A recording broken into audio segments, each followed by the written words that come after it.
bound to a woman he had never met, and what happened next would change everything. That was how Caleb Doan rode home from the cattle fair on a November morning in New Mexico territory, 1882. He had ridden out to buy a milk cow. He had spent his last $14 on an Apache woman's debt bond instead, in 30 seconds of plain mercy, and by the rough custom of the post she was now bound to him. She did not want him. He had not planned any of it, and what grew between them across that hard winter on a failing ranch would cost him nearly everything he had, and give him more than he had dared to ask for. Watch till the end. If you're new here, like this video and subscribe so you don't miss the next story. His name was Caleb Doan. He was 36 years old, and he worked a small cattle spread in the foothills south of Socorro in the autumn of 1882, a year that had not treated him or the land particularly well. The drought had come in late June and stayed through September, leaving his pastures thin and gray, the creek running down to a thread. In October, a short fever swept through the pens and killed 2 of his calves before he could do anything about it. He was behind on feed. He owed the grain merchant in town a small debt he had been meaning to settle for 3 weeks, and when the first real cold pushed down from the mountains in early November, he was staring at a winter with no source of milk, no nursing animal for the weak calf that was still alive, and no margin for another loss. So he did the practical thing. He packed his last reliable folding money, 2 weeks of careful savings, into the breast pocket of his duster, saddled his gray horse Bale, and rode out before dawn for the cattle fair in the river town of Crisada, 12 miles south. He was going to buy 1 good milk cow, that was all. Come home before supper, get back to work. He had been a widower for 4 years. His wife, Clara, had died of a lung sickness in the winter of 1878. 2 years after their only child, a boy named Eli, had been taken by scarlet fever before his 3rd birthday. Caleb had buried them both in the same corner of the property, under a juniper tree, and he had not spoken their names much since. Not because it hurt less, but because saying them out loud in an empty house had started to feel like a conversation with no one, and that was worse than silence. He lived alone in the cabin. He did his work, he kept the animals fed, and the fence mended and the stove going, and that was the shape of his days. He was not unhappy exactly. He had simply stopped expecting anything from the future beyond the next season's grass. The cattle fair at Crisada ran once a month through fall, on the 2nd Saturday, and by the time Caleb arrived mid-morning the grounds were already churned to mud and loud with the noise of 200 men doing business. Wagons stood along the east edge. Smoke from cook fires mixed with the cold air. The smell was livestock and tobacco, and the particular sourness of men who had been drinking since breakfast. He tied Bale to a post at the edge of the stock pens and walked the rows slowly, looking at what was offered. He studied 3 cows before he found one that suited him. A brindle heifer, 4 years old, sound in the hooves and clear-eyed with a wide flank that told him she had good production behind her. The seller wanted $14. Caleb had 16. He thought about getting her down to 12 and pocketing the rest toward the grain debt, and he was working through how to start that conversation when the noise from the far end of the grounds changed. It was not a sound he could name exactly, a crowd sound, but the wrong kind, the kind that has laughter in it but not the good sort. Too many voices at once, and underneath them a silence that was not peaceful but held down. He turned toward it. At the far end of the fairgrounds, past the livestock pens and the wagon line, a trader named Holt had set up a rough post and rope arrangement that Caleb recognized as a bonding station. He had seen them before, in worse years, when the territory was rawer and debt settlement had fewer rules. A man in debt, or a man holding another's debt, could put up a person as labor bond to clear what was owed. It was legal in a rough custom way, though barely, and most respectable merchants wanted nothing to do with it. Holt was not a respectable merchant. He ran a trade post 40 miles east that dealt in anything that would sell. 3 people stood roped at the post, 2 older men and a woman. The men were Tohono O'odham by the look of them, bound in worn rope, their faces set flat and still. The woman was Jicarilla Apache. Caleb could tell by the cut of her dress and the particular pattern worked into the hem, where the buckskin was still fine despite everything else that had been done to it. She was young, somewhere near 22 or 23, her hair dark and loose around her shoulders because the braid had come half undone. She stood straight. That was the first thing he noticed. Every other person at that post was bent in some way. Shoulders rolled forward, head dropped, trying to take up less space under the weight of being looked at. This woman stood straight. Holt was calling prices. He had a talent for the showman's pitch, and he used it badly, turning each person's circumstances into entertainment for the crowd. The men drew only passing interest. The woman drew everything else, and not the respectable kind.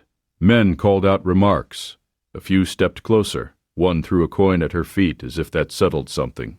She did not look at the coin. She did not look at any of them. She fixed her eyes on a point just above the crowd, somewhere past all of it, and she kept them there.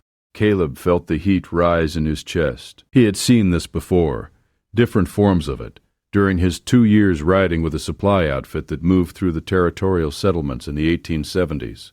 He had not liked it then either. He stood at the edge of the crowd for a moment, watching, trying to talk himself into walking back to the heifer and finishing the deal he had come to make. He did not walk back. He pushed through to the front. Holt saw him coming and smiled the way men smile when they think they've hooked something. "Looking to settle a bond, friend. What's she owe?" Caleb said. Holt told him. It was $14, the same as the cow which Caleb registered as the kind of arithmetic the territory specialized in. He stood there for a long moment, his hand resting on the bills in his pocket, his eyes moving to the woman at the post. She had looked at him now, just once, quickly, when he stepped forward, and he had caught the expression on her face before she reassembled it into blankness. It was not hope. It was more like wariness, the same expression she would have given a storm front, watching to see which way it moved. He handed Holt the $14. The crowd noise shifted into something uglier, catcalls and laughter and a few suggestions about what kind of fool spent a cow's worth of money on a bonded Apache woman when the whole town would take her off his hands for nothing. Holt smirked and counted the bills. He cut the rope at the post with one stroke of a knife. The woman did not move. Caleb dropped the cut rope in the dirt, the way you set down something you're not claiming, and stepped back to give her room. She looked at the rope in the dirt, she looked at him, she looked at the crowd behind him. Then she stepped off the platform of boards Holt had built to display his offerings, and she walked past Caleb toward the edge of the grounds without speaking. He followed because that seemed to be what the situation required. He brought her home on bail, the two of them riding through the early afternoon cold, with the wind pushing south off the mountains. She sat behind him and held the back of the saddle with both hands, keeping her body as far from his as the seat allowed, which was not far.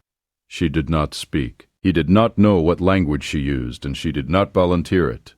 They rode 12 miles through the gray November afternoon in complete silence. By the rough custom of the post-bond law in the territory, the settlement of another person's bond created a labor obligation. The woman was not free in the full sense until the term of the bond ran its course, which Holt had set at 90 days. Caleb had not fully thought through this when he handed over the money. He thought about it on the ride home and felt the weight of the thing settle on him. He had not meant to take on a servant. He did not want one. What he had meant to do was stop that particular performance from continuing. And now he had a practical problem he had not planned for, and 16 empty weeks of winter ahead. Her name, which he learned that evening when she wrote it in the flour dust on the table with one finger, was Nali. She had come from a Jicarilla band that ranged the mountains north of Taos, the same mountains he could see from his back window on a clear day. She had been taken from a trading post in October when the trader who ran it, a different man from Holt, lost a card game and paid his debt in people, which was how things went in that corner of the territory, when the law was thin and the winter was coming. She did not tell him most of this that first evening. She told him her name. He told her his. They sat at the table in the small cabin with the stove going and ate a meal of beans and salt pork that he cooked badly, because he always cooked badly, and she watched him with the expression of someone working out whether a strange dog was likely to bite. He did not bite. He gave her the bed, and he slept on the floor by the stove, his coat folded under his head, and he woke twice in the night to put wood on the fire, because the cold pushed through the boards and he did not want her to freeze. In the morning she had made coffee. It was better than his. He drank it without comment. She watched him over the rim of her own cup with that same measuring look. That was how it started. The first week was careful and strange and very quiet. They moved around each other in the small cabin like two people sharing a space that had only been built for one, which was true. Caleb went out before dawn every morning to tend the animals, and when he came back she had usually done something in the cabin, washed the morning dishes or swept the floor, or put a pot of something on the stove that smelled considerably better than what he would have made. He did not ask her to do these things. She did not ask permission. She simply did what needed doing, which was the way she had worked all her life.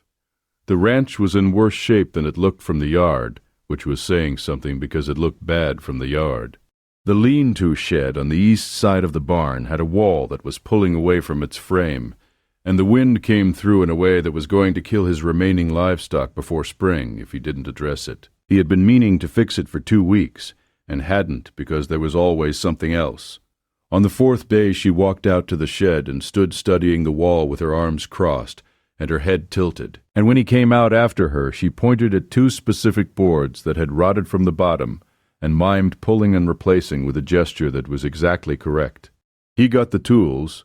She helped him hold the new board while he nailed it. They did not talk because they did not yet have language in common, but they had a working shorthand by then. Nods and gestures and a few words she had picked up from his habit of narrating his tasks out loud, which he did when alone and apparently continued to do when he forgot she was there. By the end of the afternoon the shed wall was solid, and the wind no longer cut through it, and the calf and the remaining cattle would make it another month at least. He noticed, after, that she had also packed the gaps in the boards with a mixture of clay and dried grass that he did not remember gathering. She had found the clay deposit along the east bank of the creek, something he had walked past for 4 years without registering. The packing was neat and tight and exactly the right material for the purpose, and he stood looking at it for a long moment before he went back inside. She knew the land better than he did, in a week. Not this particular acre. She had never been here before. But she knew what the land was, how it behaved, what it could offer, and where it held danger.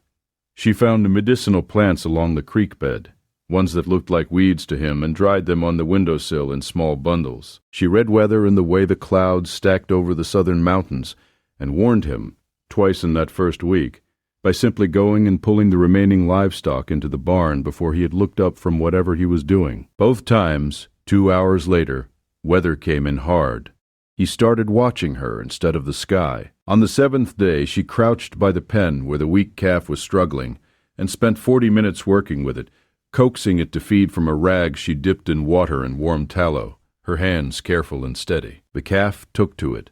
By nightfall it was standing on its own again. Caleb had all but written that animal off, and he stood at the pen fence watching her work, and felt something complicated moving in his chest, something he hadn't felt in a long time. They were still strangers, legally and in nearly every practical sense, but they were strangers who had begun to find a working rhythm, and in the hard economy of a ranch winter, that was not nothing. The language gap closed gradually, the way most things close when you spend enough hours alongside someone. She knew some words of English already, enough to understand the basics of what was being said around her, though she had not shown this immediately, perhaps wisely. He knew perhaps a dozen words of Jicarilla Apache, and most of them were wrong. But she had patience with his attempts, and he had patience with her silences, and by the end of the 2nd week they could hold a rough conversation about practical matters. Water, feed, the shed wall, the sky, whether the beans needed salt. The evening meals were when they talked most, sitting across the small table with the stove going and the dark pressing in at the windows. He told her about the ranch, what it had been when he bought it 6 years ago, what the drought had done to it, what he was trying to rebuild. She listened without interrupting, her dark eyes steady, her hands wrapped around a tin cup. When he asked about her band, about her people in the mountains north of Taos, she answered in short pieces, carefully. She spoke about the Jicarilla's 2 divisions, the Olero and the Lanero, her own family's band among the Olero, who kept to the mountains and pines, and were different in their ways from the plains-ranging Lanero. She described the mountain camps in summer, how the band moved with the season, where the deer were thick, and where the berries grew, and what the slopes looked like in early October, when the aspens turned all at once to a kind of burning gold. He had never thought much about what the mountains north of him contained. He had looked at them for 6 years and seen weather coming or weather past. Listening to her describe them was like having a door opened in a wall he had not known was there. She told him about her husband. His name was spoken briefly, once, and she kept her eyes on the cup when she said it. He had been a hunter, good with a bow and faster on horseback than anyone in the band. He had died the previous spring in a raid conducted by men she described with careful indirection, not naming them, but her jaw set hard when she spoke of it. He had been 26 years old. They had been married 2 years. She had not had children yet. After she said that, she was quiet for a long time, and he did not press. He understood that kind of quiet. He had lived inside it for 4 years. He told her about Clara, not all of it, but the shape of it, her name, her laugh, the specific way she had of singing while she worked that he could still hear sometimes when the wind was a particular pitch. He told her about Eli. He told her the dates. Sitting at the table in the lamplight, speaking the names aloud to another person for the first time in years, he found it was different than speaking them into an empty room. It was not easier exactly, but it was something else, less like a stone he was carrying alone. She looked at him when he finished, and she said 2 words in Jicarilla that he didn't know. He shook his head slowly. She put her hand briefly, just for a moment, on the back of his hand on the table. Then she picked up her cup again, and they sat without talking until the fire needed wood. That was the night the silence between them changed from something careful into something else. Not intimate, not yet, but warmer, like a door left open that had been closed before. He rode to Crisada at the end of November to buy what supplies he could and to pay down the grain debt. And while he was there, the grain merchant, a man named Purvis, who ran the only store worth visiting in 4 towns, let it be known across the counter that he had heard Caleb had bought himself an Apache woman at Holt's bonding. Purvis said it with the particular careful neutrality of a man passing information that he expects to do damage on the far end.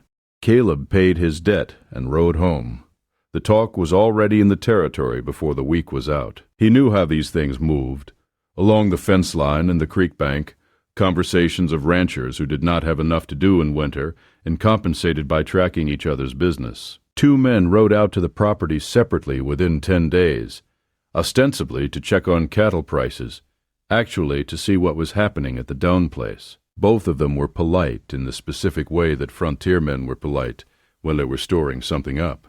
Both of them looked at Nali with the kind of look she met with stillness, showing them nothing, giving them no foothold. After the second man left, she stood at the window and watched the horse go, and Caleb watched her from the table and could not quite read her expression. He said without thinking it through first that he was sorry. She turned and asked what for. He said for the way they looked at her. She considered this for a moment, and then said that she had been looked at that way before, and she had survived it, and she would survive it again. And her voice, when she said it, was entirely flat and level, the way a statement of fact is when the feeling behind it is too large to fit in an ordinary tone. He did not know what to say to that. He said nothing. But that evening he fixed the broken leg on the rocking chair by the window, the one that had been wobbling for a year, and set it straight again so it sat solid. And he put it closer to the stove where it would catch the heat. And the next morning she sat in it while she worked on mending the wool sock with the heel worn through. And she did not comment on the chair, but she sat in it every evening from that point on. That was his language. Hers was different but equally clear. One morning early in December she came back from checking the creek and put a bundle of dried willow bark on the shelf near the medicine chest, then touched his left shoulder once with 2 fingers and looked at him. He had a recurring ache there from an old injury, a fall from a horse 5 years back, that he had mentioned once in passing. He had not thought she was listening. She made a tea from the bark that first evening, handing him the cup without ceremony, and the ache was better by morning. He looked at the cup, and then at her, and she was already looking at the grain supply, counting something in her head. December came in hard. The snow that fell was not the light powder of early winter, but heavy packing snow, the kind that sat on the shed roof and had to be cleared every 3 days, where the structure would take the weight wrong. He had learned this the hard way 2 winters back. This year he cleared it on the 2nd day each time, before it could build, and she noticed the pattern and started doing it herself when he was occupied with the cattle, using the long-handled broom she had repurposed for the purpose, with a practicality that was entirely characteristic of her by then. They were 3 weeks into December when she found the problem with the water. The property had one reliable well, dug 6 years back, with a wooden frame and cover that had held up well enough, but she noticed, watching the cattle drink, that the animals were reluctant in a way they should not have been given, how cold it was, and how thirsty they got in winter. She said so at dinner. He said maybe they were just slow. She said cattle in cold weather were not slow about water. They needed it badly and drank when they could, and something was off. He said he would look in the morning. She got up from the table and went out with a lantern to look that evening. He followed after a moment, pulling on his coat. She had the well cover off, and was holding the lantern over the water, her face close to the frame, looking. She turned and told him to look at the wood. He did. The inside frame was showing the yellow-gray stain of mineral seep, the kind that came from certain rock layers underground, and she told him this in a mix of English and Jicarilla and hand gesture that he understood well enough. The cattle were tasting it and hesitating. It would not kill them soon, but over the winter it would weaken them, the wrong minerals building in the tissue in ways that looked like cold weakness until it was too late. He had not known this.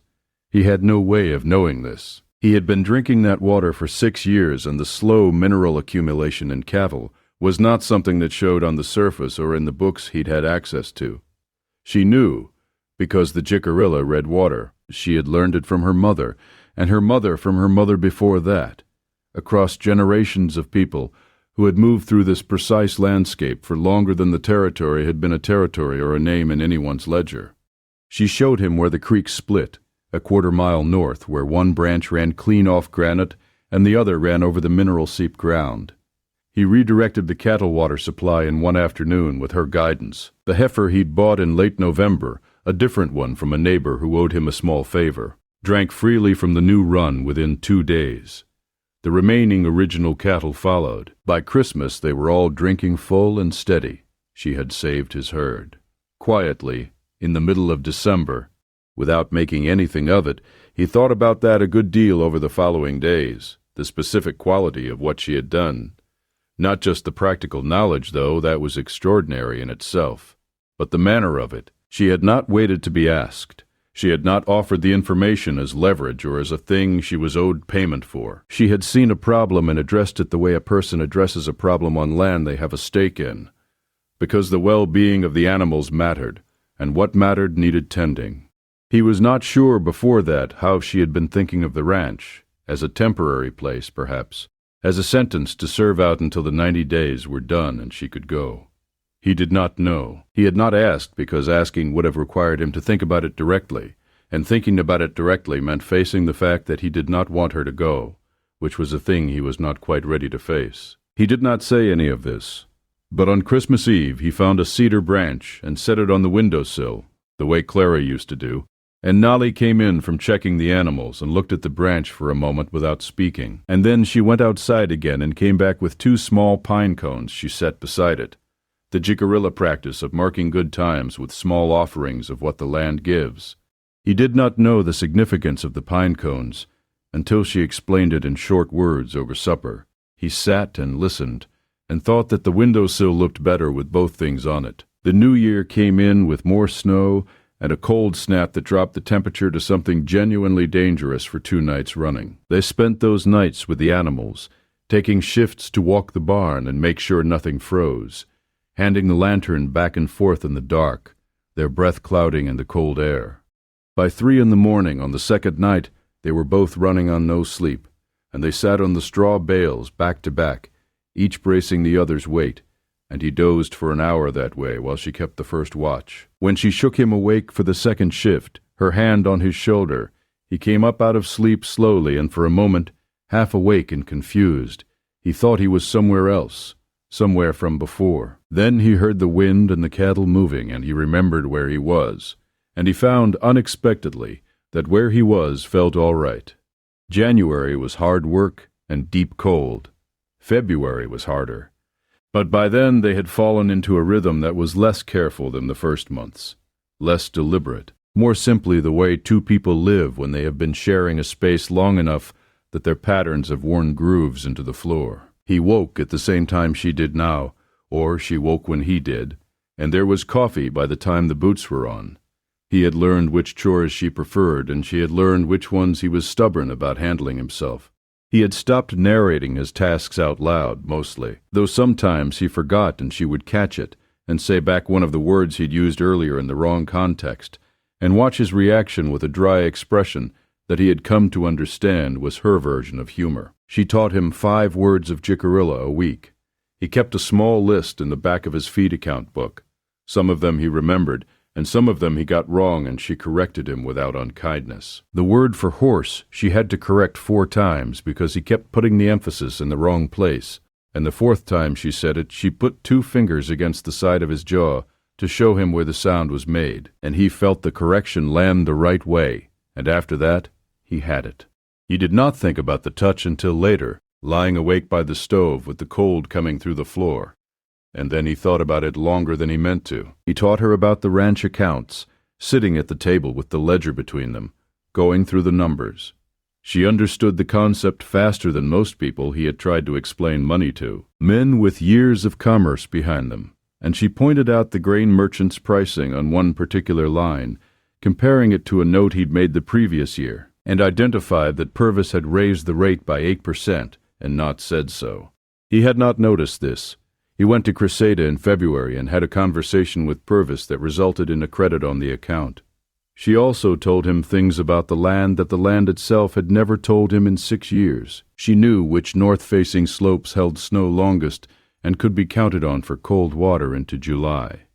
She knew where the deer bedded in January, which was useful information for a man whose winter meat supply was thin. She knew the bird sounds that meant storm from the east versus the ones that meant just wind, and she could read the color of the evening sky in a way that was more reliable than any almanac he had consulted. He started writing some of it down, not in the account book, which was for numbers, but in a separate small notebook he bought in Crisada in February, writing the knowledge out the way she gave it to him in careful plain sentences. He did not tell her he was doing this. One evening she picked up the notebook from the table where he'd left it and read through what was written there, and she was quiet for a moment before she set it back down. He asked if he had gotten anything wrong. She said he had gotten one thing backwards, about which direction the quail called when weather was building, and she told him the right version. He corrected it in the notebook. She watched him write and said nothing more about it, but he thought she was pleased. He stopped thinking of the bond arrangement when the bond arrangement had about 6 weeks left on it. He stopped thinking of it because it had stopped being the way he thought about her presence, and the thought of the 90 days ending and her leaving had become something he did not circle toward. He was aware of doing this. He did not examine it closely. She was the one who brought it up. It was a Saturday in mid-February, cold but clear, the kind of day that came occasionally through a hard winter and felt like the land was showing you what it could be. They had been working on the fence line along the south pasture, replacing 3 posts that had heaved out of the frozen ground, and they came in for the noon meal with red faces and cold hands and sat down to eat. She looked at the account book that was still on the table from the evening before, and she said without preamble that the 90 days would be finished in 4 weeks. He said he knew. She said she had been thinking about what she would do. He said he had been trying not to think about it. She looked at him with the direct, measuring look he had known since the first day. Then she said that she had nowhere particular to go. Her husband's band was north of Taos, but she had not been part of that household since he died, and she did not know her reception there. Her own family's band had moved in the past year. She did not know where they were wintering. The mountains were cold in February, and a lone woman was not safe in any direction. He said she was welcome to stay through the rest of winter. He said this carefully, looking at the table, and then he looked up and said she was welcome to stay past winter, if she wanted, and then he stopped speaking because he did not know how to say the third thing, which was more than that. She was quiet for a long moment. Then she said she had been thinking about the milk cow problem. He had not yet found another milk cow to replace the one he never bought at the November fair. He had a heifer with decent production, but not a proper milk animal. She said there was a rancher south of town who she had noted kept a fine-boned Jersey cow that he probably could not afford to winter properly, and that if Caleb went and made the right offer, the man would likely take it. She said she had been making calculations about the feed situation, and if the spring grass came in good, which she thought it would based on how the snowpack was sitting on the mountain, the jersey would pay for itself by June. He sat looking at her for a moment. Then he said he would go and make that offer on Monday. She nodded. She picked up her fork. He picked up his. They were 2 bites into the meal when he put down the fork again and said that he thought she should know he was not asking her to stay out of obligation to the bond. The bond was done in 4 weeks regardless. He was asking for a different reason. He stopped again, not quite able to complete the sentence. She set down her own fork and said that she had understood this for some time. He asked what she was going to do about it. She said she was going to think about it. She said she was going to think about it for the next 4 weeks, which was the time she had, and she would let him know when she had thought about it enough. He said that was fair. They finished the meal. The trouble he had been expecting arrived on the first Saturday in March, which was a week before the 90 days ended, which was either a coincidence or not. Holt rode out with 2 men. He came into the yard as if he had a right to be there, which he did not, and he sat his horse and called for Caleb to come outside, which Caleb did because there was no use putting it off. Holt had a grievance. The grievance, as he explained it, was that the bond arrangement had not been properly filed with the county recorder, which meant the transaction was legally murky, which meant there were questions about what the settlement of the bond actually entitled Caleb to, and he had been consulting with a man in Albuquerque who knew the law, and the upshot was that he believed the arrangement could be revisited. What Holt actually wanted was the woman back, because he had found a buyer elsewhere. Caleb said the money had been paid, and the rope had been cut provisionally, pending legal clarity. One of Holt's men had moved around to the right side of the yard while this was happening, and the other was watching the cabin door. Caleb was aware of both of them. He said the woman was not Holt's to sell, revisit, or come near. He said she had been brought out of a debt bond that should never have existed, that the bond itself was illegal under territorial law as it had been properly understood since 1866, and that if Holt wanted to test that in a county court, he was welcome to try. Holt said the county court was a 2-day ride and he didn't intend to make it. From behind Caleb, from the direction of the cabin, came a sound, not a loud sound, a very specific and unmistakable sound, the kind produced when a rifle hammer is drawn back to full cock. He did not turn around because he had placed it immediately, the Winchester he kept by the door, which Nali had apparently picked up and carried to the porch. Holt looked over Caleb's shoulder at her, standing on the steps with the rifle level and the hammer back, her face entirely still. The 2 men with Holt looked at her, then at each other.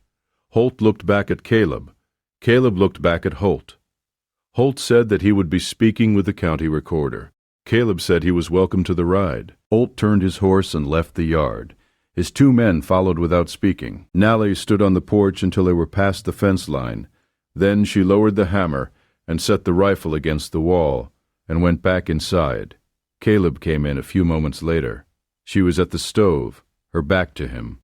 Her hands were not quite steady when she set down the pot she'd picked up, but her voice was level when she asked whether she had overstepped. He said no. He said that had been exactly right. She nodded without turning around. Then she said that Holt would not go to the county recorder because the bond record, if it was examined properly, would expose 4 other arrangements Holt had made in the last 2 years that were plainly illegal, and he knew it. She said she had understood this about Holt from the first day at the fair, from watching how he ran his business, and that the threat of the recorder was a bluff. Caleb was quiet for a moment. He said she had known that when she cocked the rifle, she said yes. He stood in the doorway thinking about that. Then he said she should have told him. She said she had handled it. He said she had. Then he said he preferred to know these things in advance, if possible. She turned from the stove and looked at him with the expression she used when she thought he was being foolish, but was too polite to say it directly. He caught the edge of it and said he understood she had reason to handle things herself. He said he just wanted them to handle it together when there was time. She considered him for a moment. Then she said they could discuss strategy in advance, for future situations. He said that would be good. That evening they sat at the table with the account book open and worked out the spring planting budget, and at no point did either of them mention that the 90-day bond was running out in 6 days, and no one had gone anywhere. The county recorder situation resolved itself. Holt had 2 other complaints filed against him in Crisada by early March, one from a supply merchant, and one from a rancher who had a real legal argument about a horse transaction, and Holt's time and energy went toward those. He did not come back to the Doan property. The neighbor who had been riding out to check on things, one of the 2 who had come in January, appeared again on a Thursday morning in mid-March. His name was Asgard Bales, and he ran a modest cattle spread 3 miles to the east. He was a Norwegian by birth, and had the directness that came with it, and he stood in the yard and told Caleb straight out that there was talk in town about the arrangements at his place, and that Caleb should know what was being said. Caleb said he knew what was being said. Bales said the talk was not kind. Caleb said he expected not. Bales said the particular thing being said was that the woman was there under a bond arrangement, and that Caleb was holding her against her will past the legal term. Caleb said the term was done, and she was there freely. Bales looked at him carefully. Then he looked at the cabin. Then he said that he thought Caleb should probably make that plain. Not for the town, Bales said, but for the woman. He said this in a manner that was not unkind, just direct, and then he turned his horse and rode back east. Caleb stood in the yard for a moment. Then he went inside. She was at the window, working on something, and she had clearly heard the conversation, or most of it. She did not look up when he came in. He sat down at the table. He said that the 90 days had ended 6 days ago, and he had not said anything because he did not know how to say it right. He said she was free to go whenever she chose, and that there was no obligation of any kind keeping her, and he had not wanted to raise it because he was afraid of what she would say when he did. She set down the work. She looked at him. She said she had been waiting for him to raise it. He said he knew that. He said he was raising it now. She said that she had thought about it for 4 weeks the way she said she would. She said the ranch needed work, and she was good at the work, and the alternative was a winter road with no clear destination. She said she had also thought about whether it was only practicality that kept her here, and she had decided it was not only that. She said she would need him to be clear about what he was asking. She said she would not stay in a halfway arrangement, present but unnamed, and she said this without heat, just with the steady level precision that was her way of saying something that mattered. He said he understood that. She waited. He said he was asking her to stay as his wife. He said he was asking plainly because he did not know how to ask it any other way, and she had told him she preferred plainness. He said the ranch was not much, but it was his, and he would work it with her, and he thought with her help it could be something better. He said she had changed how the place felt to him in 4 months, in a way that 4 years of working it alone had not, and he said this was not a small thing, the way he felt about it. He was not practiced at this kind of talking, and his voice went rough toward the end. She was quiet for a long moment. Then she said, "Yes." He let out a breath he had not known he was holding. She said she had 2 conditions. He said the first was that her people, when she found where her band was wintering, would be welcome on this land, that the ranch would not be closed to them. He said yes. She said the second was that the ceremony would be done correctly, that her way and his way would both be honored. He said he would do whatever she told him was needed. She said she would tell him. They were married in April, in 2 ceremonies 3 days apart. The first was a civil affair in Crisada, before the county official, a 10-minute event that was legally required and socially awkward, since most of the town had opinions about the matter and were holding them visible. Caleb stood through it, and Nali stood through it, and they signed the document and walked out into the spring sunlight, and neither of them looked at the people watching from the street. The second ceremony was held at the ranch, and it was a Jicarilla ceremony that lasted a full day. Her husband's brother had come from the north, and 2 women from her family's band who had found them through careful news carried on the trade routes, and Asgard Bales came, and a rancher from the south who had done honest business with Caleb and asked to attend and was welcome. The ceremony used corn pollen and cedar smoke, and words in Jicarilla that Caleb followed as best he could, and repeated when he was told to repeat them. And in the afternoon, there was food that Nali and the women from her band prepared, and that was better than anything that had been made on the ranch in 6 years.